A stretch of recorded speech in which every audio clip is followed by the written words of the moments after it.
Okay, so recently in Fort Worth, we had a teacher in the Fort Worth School District who sent multiple tweets to President Donald Trump asking him to do something about all of the illegals, quote unquote.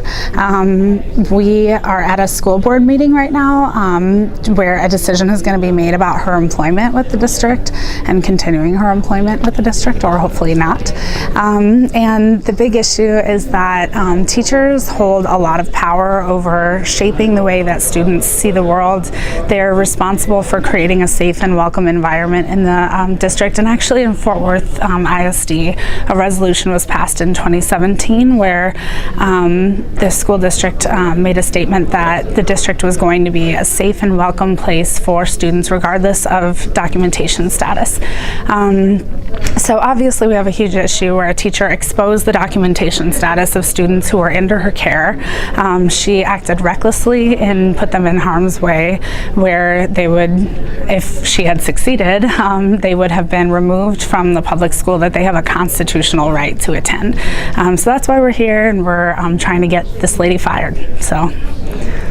What organization are you with? I'm with DSA Fort Worth. And I'm also a parent of a child in the district. So that counts too, I think, for something. Well, thanks, Lizzie. Yeah. Schools in every neighborhood are preparing students for success in college and for tomorrow's workforce. So, no matter who you are, what you do, where you live, you belong here.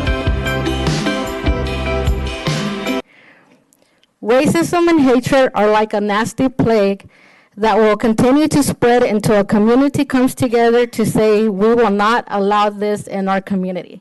The number one concern that was identified by the parents, teachers, and healthcare professionals who serve with me on that committee, which is child mental well-being. You already know that during one 3-week period this spring, there were 3 student suicides in Fort Worth ISD.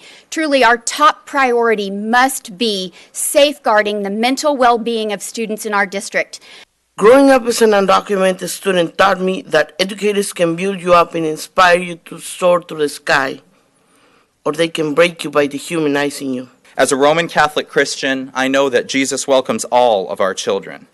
Undocumented students and immigrant students deserve what all students deserve: a quality public education, free of fear and free of harassment. Immigrant children are faced right now with dealing with SB 4, the law that we have going on in the state of Texas. Currently, Tarrant County has an active 287G program that's actively working with ICE and our Tarrant County Sheriff. So you know what?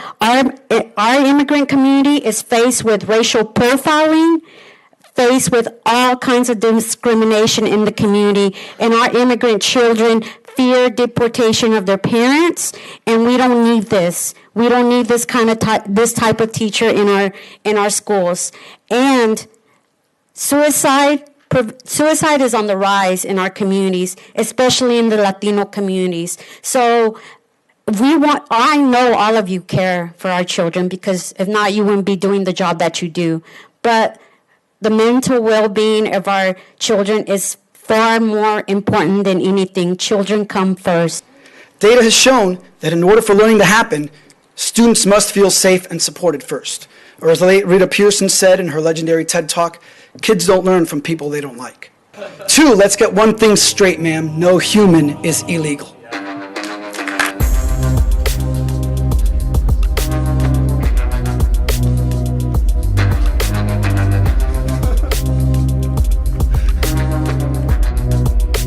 Moving on to action agenda item 5A.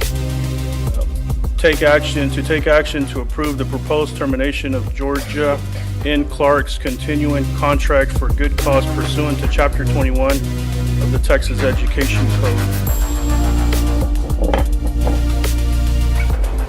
Motion passes unanimously 8-0.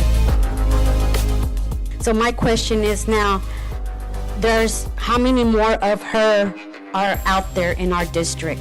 Because I want them gone too.